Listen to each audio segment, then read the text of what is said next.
خوش آمدید ایک بار پھر آپ کی خدمت میں حاضر ہے اور آپ دیکھ رہے ہیں روح پرور نشریات افطار کے بابرکت لمحات میں، جس کا نام ہے رحمت رمضان 5 نیوز ایچ ڈی او پلے انٹرٹینمنٹ ایچ ڈی سے براہ راست چلتے ہیں اس سیگمنٹ کی جانب جس میں علماء کرام ہمارے ساتھ ہوتے ہیں، علم کی گفتگو ہوتی ہے، سیکھنے سکھانے کی گفتگو ہوتی ہے۔ سیگمنٹ کا نام ہے عالم ٹائم۔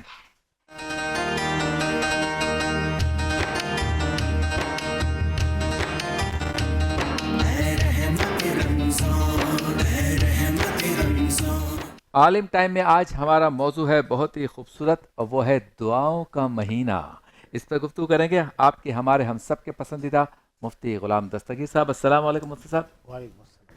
بہت شکریہ آپ تشریف لائے، اور ان کے ساتھ موجود ہیں روزانہ ہمارے ساتھ ہوتے ہیں ڈاکٹر جواد حیدر ہاشمی صاحب، آپ کو بھی السلام علیکم۔ وعلیکم السلام۔ دعاؤں کا مہینہ آج کا ہمارا موضوع ہے، لیکن آپ تمام دیکھنے والوں کے لیے آج بہت ہی اچھی خبر ہے۔ وہ خبر یہ ہے کہ ثواب بھی پائیے اور انعام بھی پائیے۔ وہ کس طرح سے کہ آپ دیکھ رہے ہیں ہماری یہ نشریات، تو اپنے گھر میں یا جہاں سے بھی آپ یہ ٹرانسمیشن دیکھ رہے ہیں، آپ نے اس کا اسکرین شاٹ لینا ہے جس سے ہمیں پتہ چلے آپ ہماری نشریات دیکھ رہے ہیں۔ اور یہ پیشکش ہے افطار اور سحر دونوں نشریات کے لیے، جب آپ کو اسکرین شاٹ بنا لیں تو آپ ان نمبرز پہ بھیجیں گے 031611333123۔ اسکرین پہ چل رہا ہے، اس پر آپ یہ اسکرین شاٹ بھیجیں گے۔ جب آپ اسکرین شاٹ بھیجیں گے تو اس پر آپ قرندازی کے ذریعے جیت سکتے ہیں عمرے کے ٹکٹس اور بیش بہا قیمتی انعامات بذریعہ قرندازی۔ اور جب قرندازی میں آپ کا نام نکل آئے گا، پھر آپ دیکھیں عمرے پہ بھی جائیں گے اور انعامات بھی ملیں گے۔ تو شناختی کارڈ کی کاپی آپ بھیجیں گے ہمیں مشرق centre first floor Gulshan Iqbal Karachi کے پتے پر۔ تو ابھی ٹیلی ویژن جب آپ نے آن کیا ہوا ہے تو اسکرین شاٹ بھیج دیں، نمبر آپ کی اسکرین پر ہے۔ چلتے ہیں عالم ٹائم کی طرف۔ اچھا مفتی غلام دستگیر صاحب، آپ کی طرف چلتا ہوں۔ بہت ہی اہم موضوع ہے دعاؤں کا مہینہ، اور روح پرور بھی ہے، اور من بھی چاہتا ہے کہ ہم اس پر گفتگو کرتے رہیں، کیونکہ جب دعا کی قبولیت کی بات آتی ہے تو انسان کو لگتا ہے میں اتنی دعائیں کر رہا ہوں تو وہ کب قبول ہوں گی، یہ ایک خیال آتا ہے۔ حالانکہ آپ حضرات بتاتے رہتے ہیں کہ کوئی بھی دعا رائگاں نہیں جاتی ہو، پھر مہینہ ہی دعاؤں کا ہو تو پھر کیا بات ہے۔ تو سب سے پہلے تو دعا کا معنی اور مفہوم بتائیے کیا ہے؟ بسم اللہ الرحمن الرحیم، اہدنا الصراط المستقیم، صدق اللہ العظیم۔ بہت شکریہ۔ اور آج جو رات آنے والی ہے بڑی مبارک بابرکت رات ہے، واہ واہ، سیدہ خدیجۃ الکبریٰ رضی اللہ تعالیٰ عنہا سبحان کی۔ اللہ سبحان اور اللہ جہاں یہ رات آئے گی وہیں آج پہلے عشرے کی آخری رات بھی ہوگی، اللہ، کیونکہ کل کے بعد پھر یہ عشرہ عشرہ چینج رحمت، ہو جائے گا۔ صحیح، بہرحال دعا جو ہے، دعا کا لفظی معنی پکارنا ہے، ٹھیک ہے، ٹھیک، بلانا، پکارنا، یہ لفظی معنی ہے۔ اور لغت کے اعتبار سے یہ ہے کہ کسی کے سامنے عاجزی اور انکساری سے مانگا جائے، اس کو پکارا جائے۔ تو دعا کا جو تصور اور تخیل شریعت مطہرہ نے بیان کیا ہے، دعا کا جو تصور، جو کانسیپٹ دیا ہے، اس میں سب سے پہلی چیز جو ہے وہ یقین کامل ہے۔ واہ، ٹھیک ہے، قبلہ میری آپ کی، ہمارے وعدے، ہماری باتیں آگے پیچھے ہو سکتے ہیں، ہم انسان ہیں، کمی کی ذاتی بھی ہو سکتی ہے۔ ایسا بھی ہو سکتا ہے کہ ہم کوئی بات کہیں اور وہ پوری نہ کر پائیں۔ ہم نے 5 سال پہلے ہمارا نظریہ کچھ اور تھا، 5 سال بعد بدل جاتا ہے، لیکن آگے پیچھے ہو جاتا ہے۔ لیکن رب العالمین وہ ہے کہ لا تبدیل لکلمات اللہ، اللہ کی باتیں بدلتی نہیں ہیں۔ صحیح، جو اس نے کہہ دیا وہ پتھر پہ لکیر کچی ہو سکتی ہے، اس پروردگار عالم کی بات اس سے زیادہ پختہ ہے۔ واہ، تو رب العالمین نے خود وعدہ کیا قرآن پاک میں، وقال ربکم ادعونی استجب لکم، کہ تم مجھ سے مانگو، میرا وعدہ ہے، مانگنا تمہارا کام ہے، واہ، میں تمہاری دعاؤں کو قبول کروں گا۔ بہت، اب سوال پیدا یہ ہوتا ہے کہ آج کل ہم دیکھتے ہیں کہ آج بدقسمتی سے میں اس کے آگے رہوں گا، اس کے آگے رہوں گا، اس کو بولوں گا، لیکن آج ہم نے اللہ سے مانگنا چھوڑ دیا ہے۔ اللہ، آپ کہیں گے نہیں نہیں ایسا تو نہیں ہے، لوگ دعائیں مانگتے ہیں، لیکن مسئلہ کیا ہے، دعا تو ہم مانگتے ہیں لیکن دعا غافل دل کے ساتھ مانگتے ہیں۔ سرکار دو عالم علیہ الصلوۃ والسلام، ترمذی شریف کی حدیث پاک ہے، حضور علیہ السلام نے فرمایا اللہ غافل دل کی دعا کو قبول نہیں کرتا۔ کیا مطلب؟ مطلب یہ کہ انسان دعا مانگ رہا ہے، الفاظ جو زبان سے ادا ہو رہے ہیں، دل اس سے غافل ہے، ذہن کہیں اور بھٹکا ہوا اس کا اللہ، ہے۔ وہ انہماک کے ساتھ، جی، علامہ اقبال نے کہا نا، جو بات دل سے نکلتی ہے، اللہ کی کہتی زبان ہے، ہاں، لیکن علامہ اقبال مفکر اسلام شاعر مشرق کہہ رہے ہیں کہ جو بات دل سے نکلتی ہے، اثر رکھتی ہے، واہ، پر نہیں طاقت پرواز مگر مگر رکھتی، واہ تو واہ، اللہ کی بارگاہ میں سب سے پہلی چیز یہ کہ آج بدقسمتی یہ کہ ہم نے اللہ سے مانگنا چھوڑ دیا ہے۔ بھائی آپ اللہ کو ہر بات بتائیں، جس طرح آپ جا کر اپنے والدین کو بتاتے ہیں، جس طرح آپ اپنے کوئی ہمدرد غم گسار ہوتا ہے اس کو بتاتے ہیں، آپ اللہ ہر بات کہیں، وہ سننے کے لیے تیار ہے۔ ایک وہی تو ہے جو سنتا ہے، کیا بات، باقی آپ کی تکلیفیں کون سننا چاہے گا؟ بہت اور فی زمانہ جو حالات چل رہے ہیں اس وقت، تو لہٰذا اللہ کی بارگاہ میں انکساری عاجزی اس کو بڑی پسند ہے۔ حضرت ابو ہریرہ رضی اللہ عنہ روایت کرتے ہیں، فرماتے ہیں دیکھیں قبلہ، اس سے پہلے کہ میں حدیث بیان کروں، جتنے ناظرین اس وقت سن رہے پوری دنیا میں ہمیں، بالخصوص پاکستان میں، وہ یہ سوچیں اور غور کریں اپنی لائف میں، ایک لمحے کے لیے آنکھ بند کر کے غور کریں کہ ہم نے کتنا مرتبہ ایسا ہوا ہوگا کہ ہم نے کسی کو بات بیان کی اور اس کو برا لگ گیا۔ ایسا ہوتا ہے، اگر ایک مرتبہ سن بھی لے گا نا تو اجڑے دل کے ساتھ سنے گا، ہاں اور دوسری مرتبہ آپ بولیں گے نا اپنی ضرورت اس کو تو وہ برا مان جائے گا۔ ہاں اور رب وہ ہے، حضرت ابو ہریرہ روایت کرتے ہیں، سرکار دو عالم علیہ الصلوۃ والسلام نے فرمایا، نسائی شریف کی حدیث ہے، حضور نے فرمایا بندہ جب عبادت کرے، حالانکہ رب کی عبادت کی ہے، صحیح، حضور فرماتے ہیں اس نے عبادت کی اور اللہ سے دعا نہیں مانگی تو اللہ ناراض ہوتا ہے، اور فرشتوں سے فرماتا ہے کیا اس کو کوئی اور رب مل گیا ہے جس سے جا کے مانگے گا؟ اللہ تو اللہ تعالیٰ کو پسند ہے کہ اس کا بندہ اس کے سامنے ہاتھ پھیلائے، اس کے سامنے گڑ گڑائے۔ اور قرآن فرماتا ہے امن یجیب المضطر اذا دعاہ فیکشف السوء، قرآن فرماتا ہے ذرا بتاؤ تو صحیح کیا ہوتا ہے کہ جب تم مشکل میں آ جاتے ہو، اضطرار کی حالت میں آ جاتے ہو، پھر تم رب کو پکارتے ہو، اذا دعاہ، جب تم اس کو پکارتے ہو، ویکشف السوء، وہ تمہاری برائیوں کو، تمہاری پریشانی کو تم سے دور کر دیتا ہے۔ تو یہ دعاؤں کا مہینہ ہے، اللہ سے مانگیے افطار کے لمحات۔ لوگ بولتے ہیں یار وہ کوئی لمحہ بتاؤ جب دعا قبول ہوتی ہے۔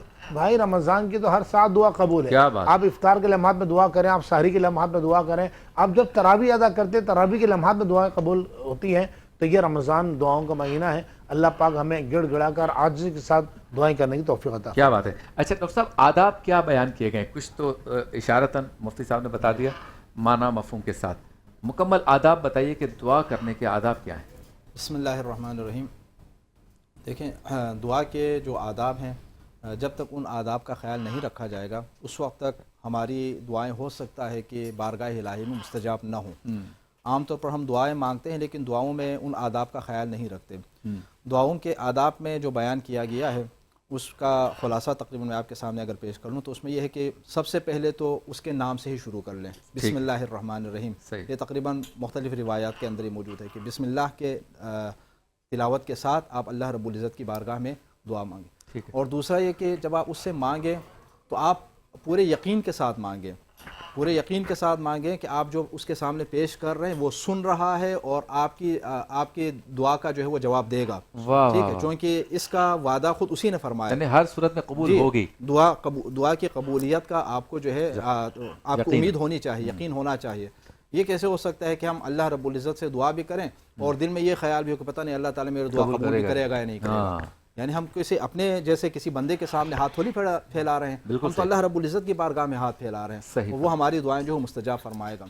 اچھا، آداب میں ایک اور انتہائی اہم چیز وہ یہ ہے کہ جب آپ دعا مانگیں تو دعا کے آغاز میں بھی اور اسی طرح دعا کے اختتام میں بھی آپ محمد و آل محمد کے اوپر درود بھیجیں، حضور اکرم صلی اللہ علیہ وسلم کی ذات گرامی کے اوپر اور آپ کے آل اطہار کے اوپر جو ہے اگر درود بھیجیں گے اور درود کے ساتھ اگر آپ دعا کریں گے تو آپ کی دعاؤں کی قبولیت کے چانسز زیادہ بڑھ جائیں گے، کیونکہ بعض روایات کے اندر یہ ہے کہ خود درود بھی دعا ہے نا، اصل میں درود بھی دعا ہے، یہ وہ دعا ہے کہ جسے اللہ رب العزت مسترد نہیں فرماتا، رد نہیں فرماتا۔ کیا بات! تو ان دو دعاؤں کے درمیان جو ہماری دعائیں ہوں گی اسے بھی اللہ تعالیٰ جو ہے رد نہیں فرمائے گا، تو یہ ایک انتہائی اہم۔ اور تیسری بات یہ ہے کہ انسان اپنے گناہوں کی جانب متوجہ رہے، ٹھیک ہے، چونکہ بعض دفعہ ہمارے جو گناہ ہوتے ہیں نا وہ بارگاہ الہی میں ہماری دعاؤں کی قبولیت میں رکاوٹ بن جاتے ہیں۔ جیسے مولا کائنات حضرت علی علیہ السلام نے جو ایک دعا تعلیم دی ہے ہمیں، دعائے کمیل کے نام سے کافی مشہور ہے، عام طور پر وہ ہر شب جمعہ کو ہمارے ہاں تلاوت ہوتی ہے، بہت سارے لوگ جانتے ہیں، جو نہیں جانتے وہ کم از کم